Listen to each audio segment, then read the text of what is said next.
ഹരേ രാമ ഹരേ ഹരേ കൃഷ്ണ. രാമ എല്ലാവർക്കും രാമ പ്രണാമം. രാമ ശ്രീ രാധാഗോവിന്ദ് ടെമ്പിളിന്റെ കീഴിലുള്ള ഭാഗവതം പഠനത്തിലേക്ക് എല്ലാവർക്കും സ്വാഗതം. ഉമജ്ഞാന തിമിരാന്തസ്യ ജ്ഞാനാഞ്ജനശലാകയാ ചക്ഷുരുന്മീലിതം യേന തസ്മൈ ശ്രീ ഗുരവേ നമഃ.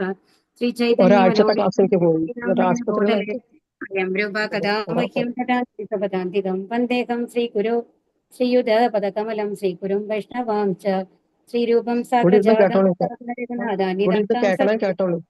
സാദ്വൈതം സാവധൂതം പരിജനസഹിതം ശ്രീ കൃഷ്ണ ചൈതന്യ ദേവം ശ്രീ രാധാ കൃഷ്ണ പാദാൻ ഗണലളിത ശ്രീ വിശാഖാന്വിതം ഹേ കൃഷ്ണ കരുണാ സിന്ധു ദീനബന്ധോ ജഗത്പദേ ഗോപേശ ഗോപികാ കാന്ത രാധാ കാന്ത നമോസ്തുതേ തപ്ത കാഞ്ചന ഗൗരാംഗീ രാധേ വൃന്ദാവനേശ്വരി വൃഷഭാനുസുതേ ദേവി പ്രണമാമി ഹരിപ്രിയേ വാഞ്ചാകൽപതരൂപ്യശ്ച കൃപാ സിന്ധുഭ്യേവ ച പതിതാനാം പാവനേഭ്യോ വൈഷ്ണവേഭ്യോ നമോ നമഃ. നമാമം വിഷ്ണുപാദായ കൃഷ്ണപ്രേഷ്ഠായ ഭൂതലേ ശ്രീമതേ ഭക്തിവേദാന്ത സ്വാമി ഇതി നാമിനെ.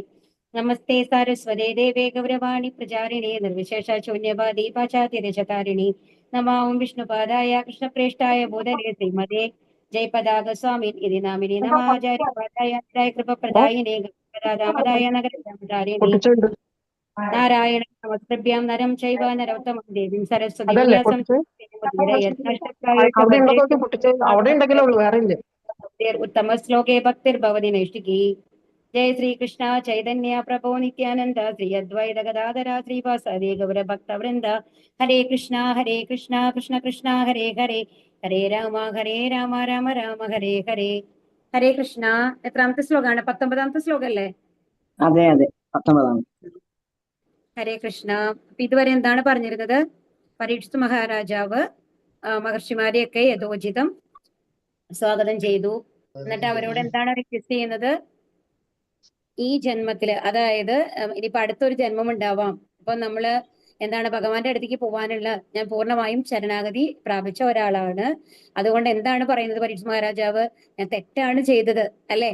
ഒരു എന്താണ് മഹർഷിയുടെ കഴുത്തിലേക്ക് ഒരു ചത്ത പാമ്പിനെ ഇടുക എന്ന് പറയുന്നത് അത്ര ശരിയായ കാര്യമല്ലെങ്കിൽ കൂടി അതിന്റെ ആ ഒരു ബേസിൽ എന്നെ കാണരുത് ദയവ് ചെയ്ത്. ഞാൻ പൂർണ്ണമായും ഇപ്പോ ഭഗവാനില് ശരണാഗതി അടഞ്ഞിരിക്കുന്നു. ചെയ്തത് തെറ്റ് തന്നെയാണെന്ന് ഞാൻ സമ്മതിക്കുന്നു. അതുകൊണ്ട് എന്തിനു വേണ്ടി പ്രാർത്ഥിക്കണം എന്നാണ് പറഞ്ഞത്? ഇനി അടുത്തൊരു ജന്മമുണ്ടെങ്കിലും എപ്പോഴും ഭഗവാനെ സ്മരിക്കാനുള്ള ആ ഒരു ഇത് തരണം. ഭഗവാന്റെ എന്താ പറയാ, അനുഗ്രഹം ഉണ്ടാവണം. എപ്പോഴും ഭഗവാന്റെ ഓർമ്മ ഉണ്ടാവാനായിട്ട്. പിന്നെ രണ്ടാമത്തെ എന്താ പറഞ്ഞത്? എപ്പോഴും ഒരു ഭക്തജനസംഘത്തില് ഇരിക്കാനുള്ള ഒരു അനുഗ്രഹം ഉണ്ടാവണം. ഇതൊക്കെയാണ് ആര് പരീക്ഷ മഹാരാജാവ് പ്രാർത്ഥിക്കുന്നത്. ആരോട് പ്രാർത്ഥിക്കാൻ പറയുന്നത്? അവിടെ സന്നിഹിതരായിട്ടുള്ള ആ മഹർഷി വര്യന്മാരോട് പറയുന്നത് അതാണ് അല്ലെ? അപ്പൊ ഇനി അടുത്ത ശ്ലോകം എന്താണ് നോക്കാട്ടോ. ശ്ലോകം 19. ഓം നമോ ഭഗവതേ വാസുദേവായ, ഓം നമോ ഭഗവതേ വാസുദേവായ, ഓം നമോ ഭഗവതേ വാസുദേവായ. ചൊല്ലിക്കൊള്ളൂ കേട്ടോ.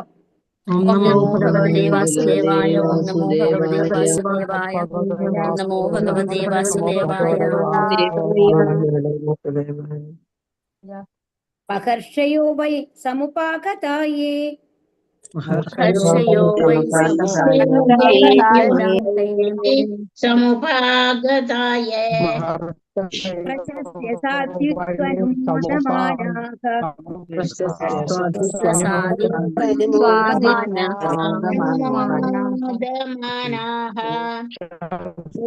പ്രജാനുഗ്രഹശീലസാരാ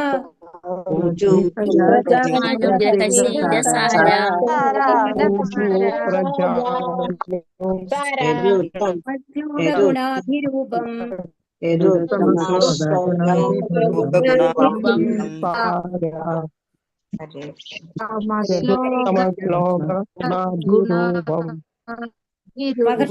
മഹർഷിമാർ വൈ സാധാരണ നടപടിക്രമം അനുസരിച്ചുള്ള കാര്യം സമുപാഗതാക അവിടെ സമ്മേളിച്ചു.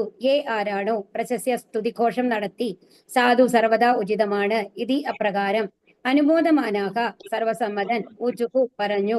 പ്രജ അനുഗ്രഹ ജീവസത്തകൾക്ക് നന്മ ചെയ്യുന്ന ശീലസാരാഹ സവിശേഷമായി പ്രബലരായ അതിശക്തരായ യത് തനിമിത്തം ഉത്തമ ശ്ലോകങ്ങളാൽ അധിവ വിശിഷ്ട സ്തുതിഗീതങ്ങളാൽ വാഴ്ത്തപ്പെടുന്നവൻ. ഗുണ അഭിരൂപം ദൈവിക ഗുണങ്ങളോളം കമനീയം.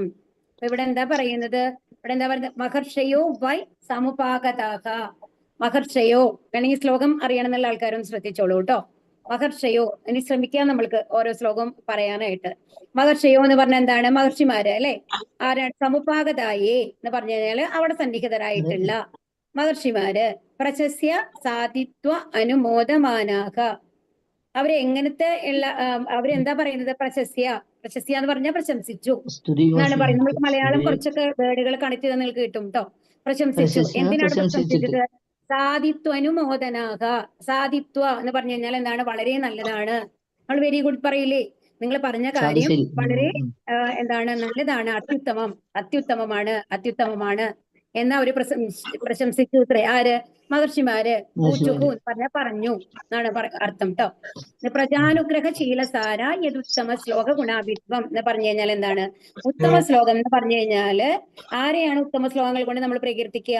ഭഗവാനെയാണ് അല്ലെ? അപ്പൊ ഇവിടെ ഉത്തമ ശ്ലോകം എന്ന് ഉദ്ദേശിക്കുന്നത് ഭഗവാനെയാണ്. ആ ഭഗവാന്റെ അടുത്തേക്ക് എത്തണം, ഭഗവാനിലേക്ക് എത്തണം. അതായത് ഉത്തമ ശ്ലോക ഗുണാഭിരൂപം, ഭഗവാന്റെ ആ രൂപത്തിലേക്ക്, ഭഗവാന്റെ കാലടികളിലേക്ക് എത്തണം എന്നുള്ള ആഗ്രഹം എന്താണ്? അത്രയും അത്യുത്തമമാണ് എന്ന് അവിടെ സന്നിഹിതരായിരുന്നിട്ടുള്ള മഹർഷിമാരെ പ്രശംസിച്ചു എന്നാണ് പറയുന്നത്. ഇനി ആ മഹർഷിമാരുടെ ഗുണം എന്താണ്? പ്രജാനുഗ്രഹശീലസാര. എന്താണ്? ആ മഹർഷിമാർ എപ്പോഴും എന്താണ് ആഗ്രഹിക്കുന്നത്? മറ്റുള്ളവരുടെ കാരുണ്യം ചൊരിയുന്ന ആൾക്കാരാണ്, അവർക്ക് അനുഗ്രഹം കൊടുക്കുന്ന ആൾക്കാരാണ്. മറ്റുള്ളവര് അനുഗ്രഹം കൊടുക്കുക എന്നുള്ളത് മാത്രമാണ് അവർക്കുള്ളത്. കാരണം അവരെ എല്ലാം തങ്ങൾക്ക് ചുറ്റുമുള്ള എല്ലാവരെയും ഭഗവാന്റെ അടുത്ത് എത്തിക്കണം, ഭഗവാൻ സന്നിധിയിലേക്ക് എത്തിക്കണം എന്നുള്ള ഒരു ലക്ഷ്യം മാത്രമാണ് ആർക്കുള്ളൂ? ഈ മഹർഷിമാർക്ക്. അങ്ങനത്തെ മഹർഷിമാരാണ് ആരെ പ്രശംസിക്കുന്നത്? പരീക്ഷിത് മഹാരാജാവിനെ പ്രസംഗിക്കുന്നത്. അതാണ് ഈ ശ്ലോകത്തിന്റെ ശ്ലോകം വായിച്ച അർത്ഥം മനസ്സിലാക്കാൻ ശ്രമിക്കുകയാണെങ്കിൽ കേട്ടോ. അപ്പൊ ഇങ്ങനെ നിങ്ങൾ മനസ്സിലാക്കുകയാണെന്നുണ്ടെങ്കിൽ ആ ശ്ലോകം വായിക്കുമ്പോൾ തന്നെ നമ്മൾ താഴത്തെ വിവർത്തനം ഇല്ലാണ്ട് നമ്മൾക്ക് ആ ശ്ലോകം വായിക്കുമ്പോൾ ഏകദേശം അർത്ഥം ഉള്ളിൽ പിടികിട്ടാൻ തുടങ്ങും. വിവർത്തനം. ശ്രീല പ്രഭുപാദിക്ക് ജയ്. അവിടെ സന്നിഹിതരായിരുന്ന എല്ലാ ഋഷിമാരും പരീക്ഷിത് മഹാരാജാവിന്റെ തീരുമാനത്തെ ശ്ലാഘിക്കുകയും അത്യുത്തമം എന്ന് പറഞ്ഞ് അഭിനന്ദിച്ച് സമ്മതം പ്രകടിപ്പിക്കുകയും ചെയ്തു. ഗുണത്തിൽ ഭഗവാന്റെ എല്ലാ വൈഭവമുള്ള ഋഷികൾക്ക് സ്വാഭാവികമായും സാമാന്യ ജനങ്ങൾക്ക് നന്മ ചെയ്യാനുള്ള പ്രവണതയുണ്ട് അല്ലെ? എപ്പോഴും സാമാന്യ ജനങ്ങൾക്ക് നന്മ ചെയ്യണം എന്നുള്ളത് മാത്രമാണ് അവരുടെ ഉദ്ദേശ്യം. ആകയാൽ ഭഗവത് ഭക്തനായ പരീക്ഷിത് മഹാരാജാവിനെ സന്ദർശിച്ചതിൽ സംതൃപ്തരായ അവർ ഇപ്രകാരം പറഞ്ഞു. ഉച്ചുഹു എന്ന് പറഞ്ഞു കഴിഞ്ഞാൽ പറഞ്ഞു എന്നാണ് അർത്ഥം. അവരെന്താ പറയണെന്നുള്ളത് അടുത്ത ശ്ലോകത്തിൽ വരും കേട്ടോ. ഭാവാർത്ഥം. ശ്രീല പ്രഭുപാദിക്ക് ജയ്. ഭക്തിയുടെ സേവന തലത്തിലേക്ക് ഉയരുന്നതിലൂടെ ഒരു ജീവസത്തയുടെ സ്വാഭാവികമായ സൗന്ദര്യം വർദ്ധമാനമാകുന്നു. ശ്രീകൃഷ്ണ ഭഗവാന് വേണ്ടിയുള്ള ഭക്തിയുടെ സേവന ബന്ധത്തിൽ അഥവാ ശ്രീകൃഷ്ണ ഭഗവാനായുള്ള ആസക്തിയിൽ പരീക്ഷിത് മഹാരാജാവ്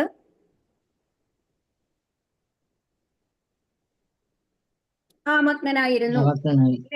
ഇപ്പൊ പൂർണ്ണമായിട്ട് ശരണാഗതി പ്രാപിച്ച അവസ്ഥയിലാണുള്ളത്. എന്താണ്? തന്റെ ഇതിനു മുമ്പത്തെ ശ്ലോകത്തിൽ പറഞ്ഞു എന്താണ്? അനന്തരാവകാശികളെ എല്ലാം രാജ്യം ഏൽപ്പിച്ച് എല്ലാ ഭൗതിക ഭാരങ്ങളും ഒഴിവാക്കിക്കൊണ്ടാണ് ആര് വന്നത്? പരീക്ഷിത് മഹാരാജാവ് വന്നത് അല്ലെ? അപ്പൊ ഇത് കണ്ട് അവിടെ സന്നിഹിതരായിരുന്ന മഹർഷിമാരെല്ലാം പ്രസന്നരാകുകയും അത്യുത്തമം എന്ന് ഉച്ചരിച്ചുകൊണ്ട് പരീക്ഷത്തിനെ അഭിനന്ദിക്കുകയും ചെയ്തു. അവിധമുള്ള ഋഷിശ്രേഷ്ഠർ സാമാന്യ ജനങ്ങൾക്ക് നന്മ ചെയ്യുന്നതിന് പ്രവണതയുള്ളവരാണ്. ഇപ്പൊ നമുക്ക് പ്രഭുപാദയെ തന്നെ അറിയാം അല്ലെ? പ്രഭുപാദയുടെ ലൈഫ് ഒന്ന് ആലോചിച്ച് നോക്കൂ. ആ മരിക്കുന്നത് വരയ്ക്കും എന്തിനു വേണ്ടിയിട്ടാണ് ശ്രമിച്ചിരുന്നത്? മറ്റുള്ളവരിലേക്ക് കൃഷ്ണാബോധം എത്തിക്കണം എന്നുള്ളതായിരുന്നു. അതുപോലെ തന്നെ ഭാഗവതമെല്ലാം ഇതുപോലെ എന്താണ് വിവർത്തനം ചെയ്ത ഭാവാർത്ഥം എഴുതി എല്ലാ ജനങ്ങളിലെയും അത് എത്തിക്കണം എന്നുള്ള ഒരേ ഒരു ലക്ഷ്യം മാത്രമാണ് ആർക്കുണ്ടായിരുന്നത്? പ്രഭുപാദയ്ക്കുണ്ടായിരുന്നത്. ചില പ്രഭുപാദയ്ക്കുണ്ടായിരുന്നത് അല്ലെ? മരിക്കുന്നത് വരയ്ക്കും, ആ മരിക്കുന്ന നിമിഷം വരയ്ക്കും എന്താണ് അവര് ഭാഗവതം ട്രാൻസ്ലേറ്റ് ചെയ്തിട്ടാണ് ഉണ്ടായിരുന്നത്. അപ്പൊ അങ്ങനെയാണ്. അപ്പൊ ഋഷിശ്രേഷ്ഠന്മാരെന്ന് പറയുമ്പോൾ ശുദ്ധഭക്തന്മാരാണ്. അവർക്ക് ഒരിക്കലും തങ്ങൾക്ക് വേണ്ടി എന്തെങ്കിലും ചെയ്യണം എന്നുള്ള ആഗ്രഹത്തെക്കാൾ കൂടുതൽ മറ്റുള്ളവർക്ക് നന്മ ചെയ്യണം എന്നുള്ള ആഗ്രഹമാണ് ഉണ്ടാവുക എന്നുള്ളതാണ് ഇവിടെ പറയുന്നത്. മാത്രവുമല്ല പരീക്ഷിത് മഹാരാജാവിനെ പോലെയുള്ള ഒരു ശ്രേഷ്ഠ വ്യക്തിത്വം ഭക്തി സേവനത്തിൽ പുരോഗമിക്കുന്നത് ദർശിച്ചപ്പോൾ അവരുടെ സന്തോഷത്തിന് അതിരില്ലാതായി തീരുകയും തങ്ങളുടെ വൈഭവത്തിന് അനുസൃതമായുള്ള സർവ്വ അനുഗ്രഹങ്ങളും അദ്ദേഹത്തിന് നൽകുകയും ചെയ്തു. അപ്പൊ എല്ലാവരും മനസ്സുകൊണ്ട് പ്രാർത്ഥിക്കുകയാണ്. എന്തെന്ന്? അന്നേരം രാജാവിന് നല്ലത് വരണം, ഭക്തി സേവനത്തിൽ ഇനിയും പുരോഗമിക്കണം എന്നുള്ളതാണ് അവരെ അനുഗ്രഹിച്ചുകൊണ്ടിരുന്നത്. അത് ഇതിൽ പറയുന്നുണ്ട് അവരുടെ ലെവലിനനുസരിച്ച്. കാരണം അവിടെ വന്നിരുന്ന ഋഷിശ്രേഷ്ഠന്മാരെല്ലാവരും ചിലവർ ദേവർഷികളാണ്, ചിലവർ രാജർഷികളാണ്, ചിലവർ ബ്രഹ്മർഷികളാണ് അല്ലെ? പല തലത്തിലുള്ള ആൾക്കാരാണ്. അപ്പൊ അവരവരുടെ കഴിവിനനുസരിച്ച് അവർ പ്രാർത്ഥിച്ചു എന്നാണ് പറയുന്നത്. ദേവന്മാരും ഋഷികളും സ്വയം ഭഗവാൻ തന്നെയും ഭക്തനിൽ സംതൃപ്തനായി തീരുന്ന വിധം അത്രയ്ക്കും മംഗളകരമാണ് ഭഗവത് ഭക്തിയുടെ സേവനം. ആകയാൽ ഭഗവാൻ സകലത്തിലും നന്മ കാണുകയും സർവ്വ മംഗളകരമായതിൽ എത്തിച്ചേരുകയും ചെയ്യുന്നു.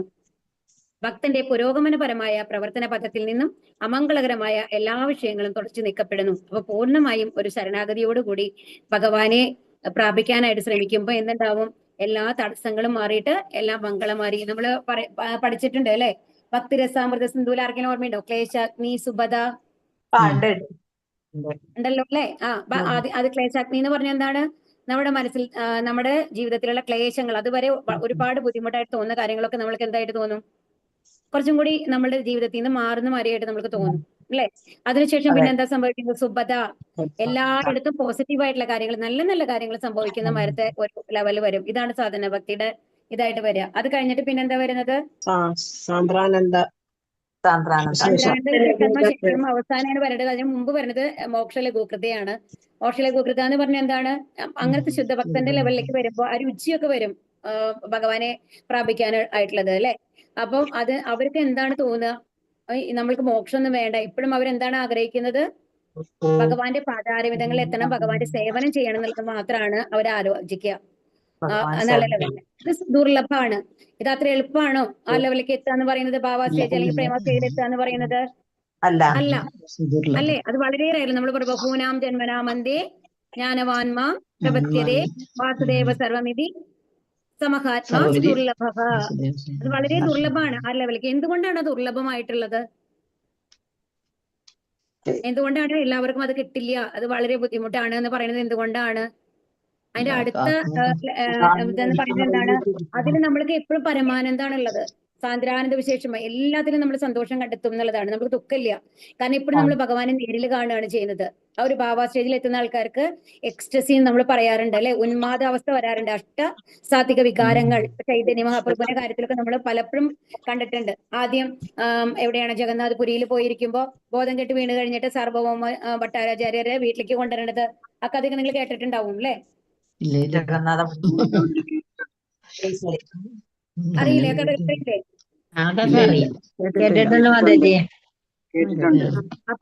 അപ്പൊ കേട്ടിട്ടുണ്ട് അല്ലെ? അപ്പൊ ആ സമയത്ത് എന്താണ്? ബോധം കെട്ട് കിടക്കായിരുന്നു.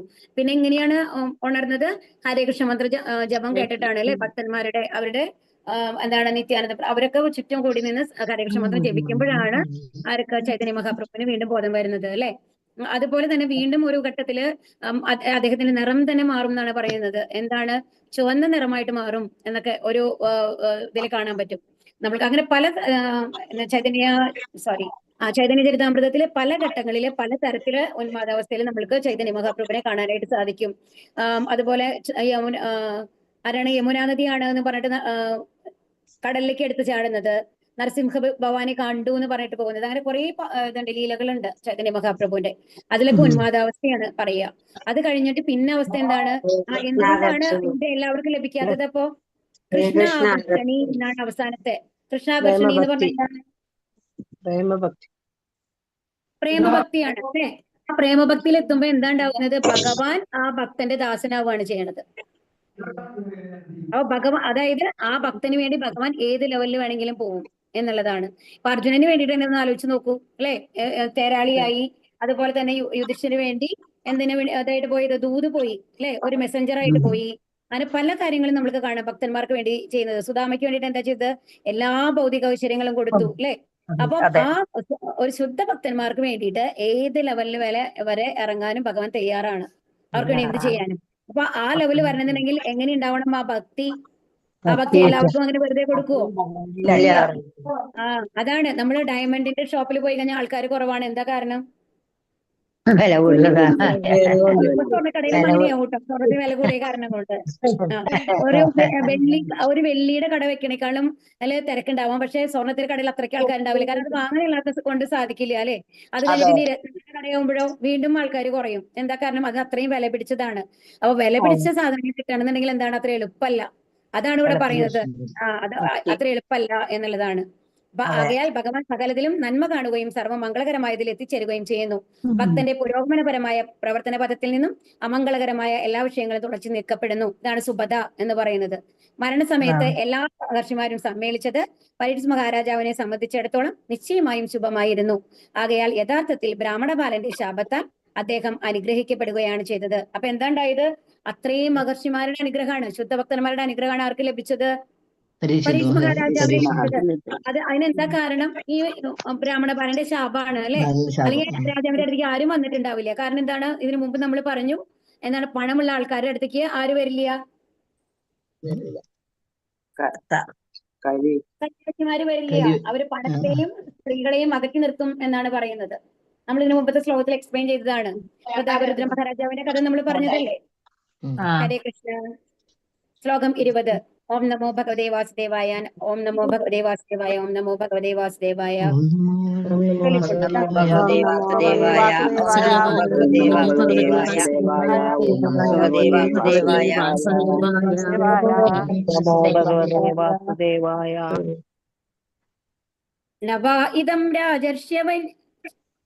നവാ ഇദം രാജർഷ്യവര്യ ചിത്രം രാജർഷിവൈര്യചിത്രം പവത്സു കൃഷ്ണം സമനുവ്രതേഷു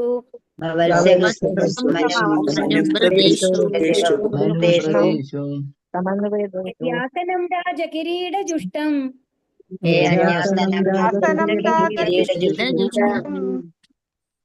സദ്യോ ജഹുർഭഗവത് പാർശ്വകാമാഃ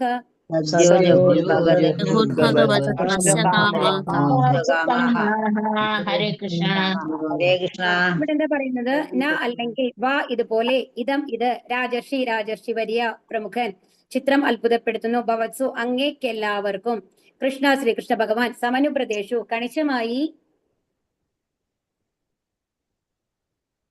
ആ മാർഗത്തിൽ ചലിക്കുന്നവനെ, യോ ആര്, അധ്യാസനം സിംഹാസനത്തിൽ ഉപവിഷ്ടനായി, രാജകിരീടങ്ങൾ ജുഷ്ടം അലങ്കരിച്ചു, സദ്യ ഉടൻ, ജഹു ഉപേക്ഷിച്ചു, ഭഗവത് പരമദിവ്യോത്തമ പുരുഷൻ, പാർശ്വകാമക സംസർഗം പ്രാപ്തമാക്കാൻ ആഗ്രഹിച്ച്. അപ്പൊ ഇവിടെ എന്താ പറയുന്നത്? നവാ ഇതം രാജർഷി വര്യ ചിത്രം എന്നാണ് പറയുന്നത്. അപ്പൊ അതായത് ഈ ഇവിടെ എന്താണ് മഹർഷിമാര് പറയുകയാണ്, എന്താ പറയുന്നത്? അങ്ങ് ഇങ്ങനെ പറയുന്നതിൽ ഒരു അത്ഭുതവും ഇല്ല. ചിത്രം എന്ന് പറഞ്ഞ അത്ഭുതം എന്നാണ് കേട്ടോ. എന്താ കാരണം? എത്ര പെട്ടെന്നാണ് അദ്ദേഹത്തിന് ഒരുപാട് രാജകിരീട ജുഷ്ടം എന്ന് പറഞ്ഞു കഴിഞ്ഞാല് ഒരുപാട് ആൾക്കാര് ഇരുന്നിട്ടുള്ള സിംഹാസനാണ് അല്ലെ? അധ്യാസനം എന്ന് പറഞ്ഞ സിംഹാസനാണ്. അപ്പൊ ഒരുപാട് രാജാക്കന്മാര്, അതായത് പാണ്ഡവന്മാരാണ് ഇതിന് മുമ്പ് ഉണ്ടായിരുന്നത് അല്ലെ? അപ്പൊ ഒരുപാട് എന്താണ് ശ്രേഷ്ഠരായിട്ടുള്ള രാജാക്കന്മാര് ഭരിച്ച സ്ഥലമാണ് ഏത്? ഈ ഹസ്തിനപുരം എന്ന് പറയുന്നത് അല്ലെ? അപ്പൊ ആ രാജ്യ സിംഹാസനം അത്ര പെട്ടെന്ന് ഉപേക്ഷിച്ച് പോവാനായിട്ട് ആർക്ക് സാധിച്ചു? പരീക്ഷ മഹാരാജാവിന് സാധിച്ചു. അതാണ് ധ്യാസനം രാജകിരീട ജുഷ്ടം എന്ന് പറഞ്ഞ ഉപേക്ഷിക്കുക. ആ സിംഹാസനം എങ്ങനത്തെ സിംഹാസനാണ്? ഒരുപാട് ശ്രേഷ്ഠരായിട്ടുള്ള രാജാക്കന്മാർ ഇരുന്നിട്ടുള്ള ആ എന്താണ് സിംഹാസനം വളരെ പെട്ടെന്ന് തന്നെ ഉപേക്ഷിക്കാനായിട്ട് ആർക്ക് സാധിച്ചു? പരീക്ഷ മഹാരാജാവ് സാധിച്ചു. അപ്പൊ അതില് ഒരു അത്ഭുതവും ഇല്ല എന്നാണ് പറയുന്നത്. ആര് പറയുന്നത്? ഈ മഹർഷി പറയുന്നത്. എന്തിനു വേണ്ടിയിട്ടാണ് ഉപേക്ഷിച്ചത്? ഭഗവാന്റെ സ്നേഹം ലഭിക്കാനായിട്ട്, ഭഗവാന്റെ അടുത്ത് എത്താനായിട്ട്.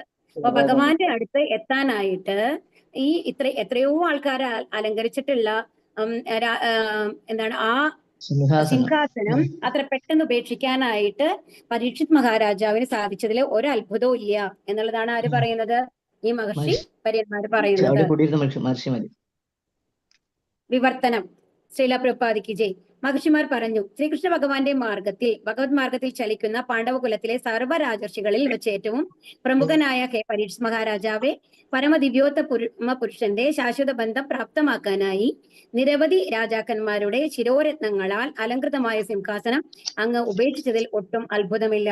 കാരണം എന്താണ്? അത്രയും വരിഷ്ഠരാണ് അദ്ദേഹത്തിന്റെ മുൻഗാമികൾ അല്ലെ? അതിന് മുമ്പുണ്ടായിരുന്ന ആൾക്കാര്. അതായത് പാണ്ഡവരൊക്കെ ചെറിയ ശുദ്ധഭക്തന്മാരായിരുന്നു അല്ലെ? അപ്പൊ അതുകൊണ്ട് തന്നെ പരീക്ഷിത് മഹാരാജാവ് ഇങ്ങനത്തെ ഒരു തീരുമാനം എടുത്തതില് അതിശയില്ല എന്ന് പറയാണ്. ഭാവാർത്ഥം. രാഷ്ട്രീയ സ്ഥാനമാനങ്ങൾ കൈവശമുള്ള മൂഢരായ രാഷ്ട്രീയക്കാർ അവർ വഹിക്കുന്ന താൽക്കാലികമായ പദവികളാണ് ജീവിതത്തിലെ ഉന്നതമായ ഭൗതിക നേട്ടം എന്ന് വിചാരിക്കുന്നു.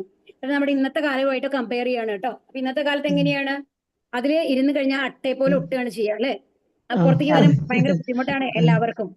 അതിനുവേണ്ടി എന്ത് തെറ്റുകൾ ചെയ്യാനും അവര് തയ്യാറാണ് എന്നുള്ളതാണ് നമ്മൾ ഇന്നത്തെ കാലത്ത് നമ്മൾ കാണുന്നത് അല്ലെ?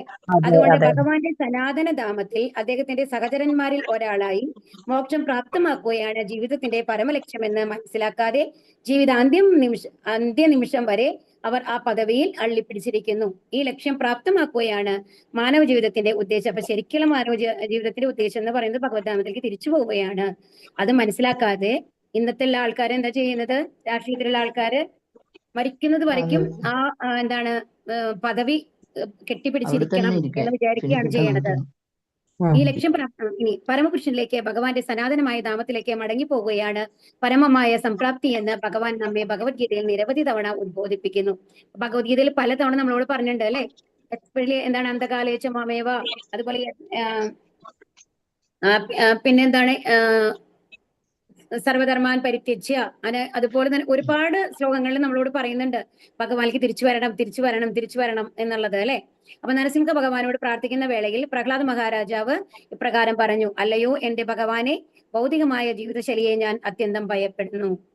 എന്നാൽ അങ്ങയുടെ ഈ ഘോരവും ഭയാനകവുമായ നരസിംഹ അവതാരം എന്നിൽ ഒട്ടും ഭീതി ഉളവാക്കുന്നില്ല. പ്രഹ്ലാദ മഹാരാജാവ് എന്താ പറയുന്നത്? ലാസ്റ്റ് എല്ലാവരും പേടിച്ച് നിൽക്കുകയാണ് അല്ലെ. ആരാണ്? നമ്മുടെ ദേവതമാരൊന്നും അടുത്തേക്കേ വന്നില്ല. പിന്നെയോ ലക്ഷ്മിദേവി പോലും നരസിംഹ ഭഗവാന്റെ അടുത്തേക്ക് വരാൻ പേടിച്ചു നിൽക്കുന്ന അവസരത്തില് ഈ കുട്ടിയായ പ്രഹ്ലാദിന് ഒരു പേടിയും വന്നില്ല. എന്താ പറഞ്ഞത്? ഈ ഭൗതിക ലോകമാണ് എന്നെ ഭയപ്പെടുത്തുന്നത്, അങ്ങയുടെ രൂപം എന്നെ ഭയപ്പെടുത്തുന്നില്ല എന്നുള്ളതാണ് പറഞ്ഞത്. അപ്പൊ അത്രയും ശരണാഗതിയാണ് അവിടെ ഭഗവാനിലേക്കുള്ളത്. അപ്പൊ ഈ ഭൗതികമായ ജീവിതശൈലി അരക്കല്ല് പോലെയും നാം ഒക്കെയും അതിൽ ഞെരുങ്ങി അറിയപ്പെടുന്ന വർത്തനങ്ങളുമാണ്. അതാണ് നമുക്കറിയാലേ, അമ്മിക്കല്ലില് അതിന്റെ ഉള്ളിൽ എന്തരച്ചു കഴിഞ്ഞാലും അത് അരിഞ്ഞു പോകും അല്ലെ. അതുപോലെയാണ് നമ്മൾ അതിന്റെ ഉള്ളിൽ പെട്ട് കിടക്കണ മാതിരിയാണ് എന്നാണ് പറയുന്നത്. ജീവിതത്തിലെ പ്രക്ഷുബ്ധമായ തിരമാലകളുടെ ഈ ഭയാനകമായ നീർച്ചുഴിയിൽ നാം നിബന്ധിച്ചിരിക്കുന്നു. ആകയാൽ അല്ലയോ എന്റെ നീർച്ചുഴിയിൽ പെട്ട എന്താ അത്? ആ അത്ര ഇങ്ങനെ റൗണ്ട് ആയിട്ട് സർക്കിളായിട്ട് അതിലത്തെ വേവ് ഇങ്ങനെ പോയോണ്ടിരിക്കണ്ടാവും. അതിന്റെ ഉള്ളിലേക്ക് പെട്ട ആൾക്കാർക്ക് പുറത്തേക്ക് വരാൻ പറ്റില്ല, ഉള്ളിലേക്ക് താന്നു പോവുകയുള്ളൂ. അതാണ് അതിന്റെ പ്രത്യേകത. അപ്പൊ ഈ എന്താണ് നമ്മളുടെ ശാന്തസമുദ്രത്തിലൊക്കെ അങ്ങനെ ഉണ്ടെന്നാണ് പറയുന്നത് നീർച്ചുഴികള്. ആകയാൽ അലയോ എന്റെ ഭഗവാനെ, അങ്ങയുടെ ശാശ്വത സേവകരിൽ ഒരാളായി അങ്ങയുടെ സനാതന ധാമത്തിൽ എന്നെ മടക്കി വിളിക്കണമെന്ന് ഞാൻ അങ്ങയുടെ പാതാരങ്ങളിൽ പ്രാർത്ഥിക്കുന്നു. അപ്പൊ എന്താണ് പ്രാർത്ഥിക്കുന്നത്? എങ്ങനെയെങ്കിലും അങ്ങയുടെ പാതാരങ്ങളിൽ എത്തണം എന്നുള്ളതാണ് അല്ലെ. ഈ ഭൗതികമായ ജീവിതശൈലിയിൽ ഇത് മുക്തിയുടെ പരമകോടിയാകുന്നു, അഥവാ പരമമായ മോക്ഷം ഇപ്രകാരമുള്ളതാവുന്നു. ഭൗതിക ജീവിതത്തിൽ എനിക്ക് വളരെ കൈപ്പേറിയ അനുഭവങ്ങളാണ് ഉണ്ടായത്. എന്റെ സ്വന്തം കർമ്മഫലങ്ങളുടെ പ്രഭാവത്താൽ ഏത് ജീവി വർഗത്തിലാണോ എനിക്ക് ജന്മം എടുക്കേണ്ടി വന്നത്, അവിടെ എനിക്ക് അത്യന്തം വേദനാജനകമായ രണ്ടു കാര്യങ്ങൾ: പ്രിയപ്പെട്ടവരുടെ വിയോഗവും അപ്രിയമായവയെ നേരിടുകയും അനുഭവിക്കേണ്ടി വന്നു. അവയെ പ്രതിരോധിക്കാൻ ഞാൻ സ്വീകരിച്ച ഉപാധികളൊക്കെയും നമ്മൾ മാറിപ്പോയിട്ടുണ്ടോ? ഇല്ലല്ലോ, സെയിം തന്നെയല്ലേ? ഹരേ കൃഷ്ണ. ഓക്കെ. പ്രിയപ്പെട്ടവരുടെ വിയോഗവും അപ്രിയമായവയെ നേരിടുകയും അനുഭവിക്കേണ്ടി വന്നു. അവയെ പ്രതിരോധിക്കാൻ, അതായത് ഇപ്പം പരീക്ഷ മഹാരാജ് ജനിക്കുമ്പോ തന്നെ ആരാണ്? അച്ഛൻ അതിന് മുമ്പേ മരിച്ചു കഴിഞ്ഞിട്ടുണ്ടായിരുന്നു അല്ലെ. അഭിമന്യു ഓൾറെഡി മരിച്ചു കഴിഞ്ഞു. പിന്നെയോ ഇവര് വന്ന ഉടനെ എന്തായി? പരീക്ഷ മഹാരാജാവ് ഒന്ന് വലുതായി വരുമ്പോഴേക്കും മറ്റവരൊക്കെ എന്ത് ചെയ്തു? യുധിഷ്ഠിരനും അവരെ പിതാമഹന്മാരൊക്കെ എന്ത് ചെയ്തു? വാനപ്രസ്ഥം സ്വീകരിച്ചു പോയി അല്ലെ, ഭഗവാന്റെ ധാമത്തിലേക്ക് തിരിച്ചുപോയി. അപ്പൊ പ്രിയമായ ആരെയും കുറെ കാലം കിട്ടിയിട്ടില്ല. ആർക്ക് കിട്ടിയിട്ടില്ല? പരീക്ഷ രാജാവിന് കിട്ടിയിട്ടില്ല. അവയെ പ്രതിരോധിക്കാൻ ഞാൻ സ്വീകരിച്ച ഉപാധികളൊക്കെയും ആ പീഡയേക്കാൾ, അഥവാ മാനസികവും ശാരീരികവുമായ വേദനയേക്കാൾ അത്യന്തം ഭയാവഹമായിരുന്നു.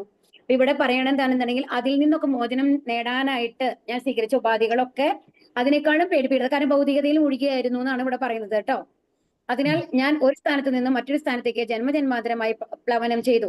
ഇതെന്ന് പറയുന്നത് പരീക്ഷ മഹാരാജാവിന്റെ ഈ ജന്മത്തിലെ കാര്യം മാത്രമല്ല പറയുന്നത്, മുൻപത്തെ ജന്മങ്ങളെയും കൂടി ചേർത്തിട്ടാണ് പറയുന്നത്. അപ്പൊ ഒരു സ്ഥാനത്ത് നിന്ന് വേറെ സ്ഥാനത്തേക്ക് എന്ന് പറഞ്ഞാൽ പല പല ജന്മങ്ങളായിട്ട് ഇവിടെ വന്ന് നിൽക്കുകയാണ് എന്നുള്ളതാണ്. ആകയാൽ അങ്ങയുടെ പദാരവിന്ദങ്ങളിൽ എനിക്ക് അഭയം പ്രദാനം ചെയ്യണമെന്ന് ഞാൻ പ്രാർത്ഥിക്കുന്നു. അപ്പൊ ഇപ്പൊ എന്താ പ്രാർത്ഥിക്കുന്നത്? ഇനിയും എനിക്കൊരു ജന്മം വേണ്ട. എന്ത് വേണം? എനിക്ക് അങ്ങയുടെ പദാരവിന്ദങ്ങളിൽ അഭയം തരണം എന്ന് പ്രാർത്ഥിക്കുകയാണ് ചെയ്യുന്നത് പരീക്ഷ മഹാരാജാവ്. ഈ ശ്ലോകത്തിലെ അനേകം പുണ്യാത്മാക്കളെക്കാൾ ശ്രേഷ്ഠരായ പാണ്ഡവ രാജാക്കന്മാർക്ക് ഭൗതിക ജീവിതശൈലിയുടെ കൈപ്പേറിയ ഫലങ്ങളെ കുറിച്ച് അറിയാം. അവർ കൈയാളുന്ന പ്രഭാവപൂർണമായ സിംഹാസനത്തിന്റെ ദീപ്തിയാൽ അവരൊരിക്കലും മോഹിതരാകുന്നില്ല. നമ്മൾക്ക് അറിയാമല്ലേ, യുധിഷ്ഠിര രാജാവ് എന്താ ചെയ്തത്? ഭഗവാൻ തന്റെ ധാമത്തിലേക്ക് തിരിച്ചു പോയി എന്ന് അറിഞ്ഞ ഉടനെ എന്താ ചെയ്തത്? രാജാവ് ഉപേക്ഷിച്ച് പുറപ്പെട്ടു. അത്രയും മഹത്തരമായ അത് അന്നത്തെ രാജ്യം എന്ന് പറയുന്നത് ഈ ലോകം മുഴുവനാണെന്ന് ആലോചിക്കണം. അത്രയും പ്രശസ്തിയിലും പദവിയിലും ഇരിക്കുന്ന ആ ഒരു സിംഹാസനം, അത് ആ പദവി ഉപേക്ഷിക്കുക എന്ന് പറയുന്നത് നമ്മളെ സംബന്ധിച്ച് അത്ര എളുപ്പമല്ല അല്ലെ. പക്ഷെ അവര് ഒരിക്കലും അതിൽ മോഹിതനായിരുന്നില്ല എന്നാണ് പറയുന്നത്. ഭഗവാന് വേണ്ടി ചെയ്തിരുന്ന ഒരു കാര്യമായിരുന്നു അത്. അതായത് ഭഗവാന് വേണ്ടിയുള്ള ഒരു ദൗത്യം മാത്രമായിട്ടാണ് അവര് ആ രാജ്യഭരണത്തെ കണ്ടിരുന്നത് എന്നുള്ളതാണ്. ഭഗവാന്റെ ശാശ്വത സഹചരനായി ഭഗവാനുമായി സനാതനമായി സഹവസിക്കുവാൻ ഭഗവാൻ വിളിക്കുന്ന ഒരു അവസരത്തിനായി അവർ സദാ കാത്തിരിക്കുന്നു. പരീക്ഷിത് മഹാരാജാവ് യുധിഷ്ഠിരന്റെ അതിശ്രേഷ്ഠനായ പൗത്രനാണ്. മഹാരാജാവ് യുധിഷ്ഠിരൻ അദ്ദേഹത്തിന്റെ പൗത്രന് സിംഹാസനം കൈമാറി. അതുപോലെ മഹാരാജാവ് യുധിഷ്ഠിരന്റെ പൗത്രനായ പരീക്ഷിത് മഹാരാജാവ് തന്റെ പുത്രൻ ജനമേജയനു വേണ്ടി പ്രഭാപൂർണമായ അദ്ദേഹത്തിന്റെ സിംഹാസനം പരിത്യജിച്ചു. ജനമേജയനെ ഏൽപ്പിച്ചിട്ടാണ് തിരിച്ചു വരുന്നത് അല്ലെ.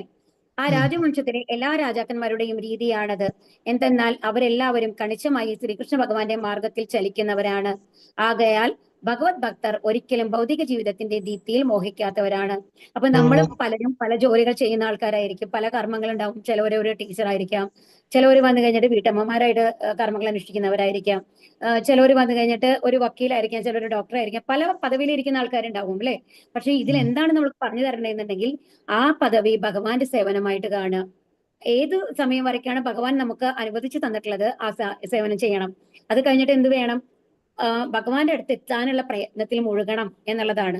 അപ്പൊ അതുകൊണ്ട് തന്നെ ഈ ഭൗതിക ജീവിതത്തിന്റെ ദീപ്തിയിൽ മോഹിക്കരുത് എന്നുള്ളതാണ്. അഥവാ വശീകരിക്കപ്പെടാത്തവരാണ്.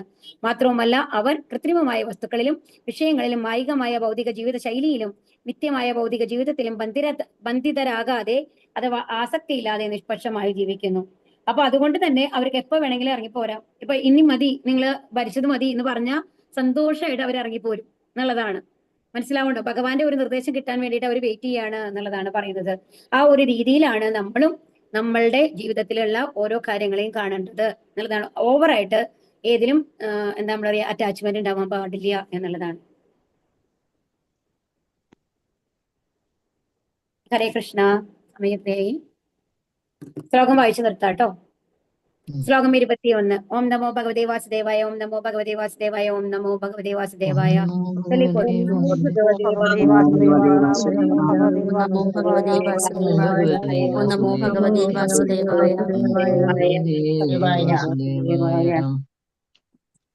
സർവേ വയം താവദിഹാസ്മഹേത സർവേ വയം താവഹികാസ്മഹേത കളേവരം യാവദസൗ വിഹായ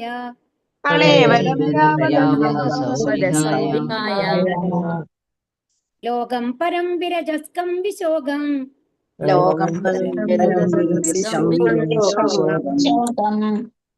യാസ്യത്യയം ഭഗവത പ്രധാനക.